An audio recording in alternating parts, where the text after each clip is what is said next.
Sidoarjo, namun sebelum itu ada informasi juga dari 5 jenazah pekerja Freeport korban longsor tambang bawah tanah yang berhasil diidentifikasi. 2 diantaranya adalah warga negara asing dan 3 lainnya warga negara Indonesia.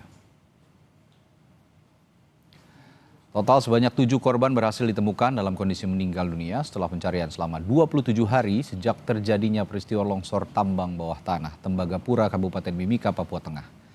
Kelima jenazah yang ditemukan pada tahap akhir penyelamatan, 4 diantaranya akan dibawa ke Jakarta untuk kemudian diantar ke kampung halaman masing-masing. Sementara 1 jenazah dimakamkan di distrik Kuala Kencana, Kabupaten Mimika, Papua Tengah.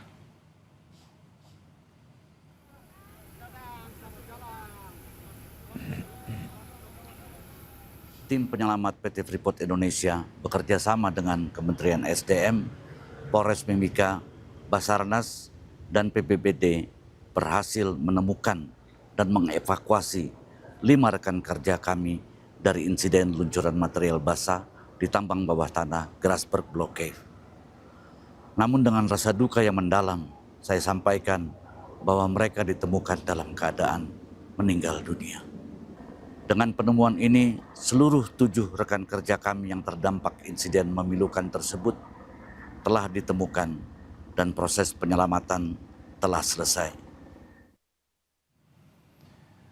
4 jenazah pekerja PT Freeport Indonesia tiba di Jakarta melalui Bandara Soekarno-Hatta pada Senin sore. Salah satu jenazah dibawa menuju Bogor untuk dimakamkan.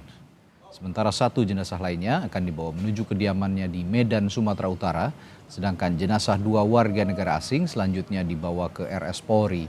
PT Freeport Indonesia menyatakan seluruh pekerja yang menjadi korban insiden luncuran material basah di tambang bawah tanah Grasberg sudah dievakuasi seluruhnya.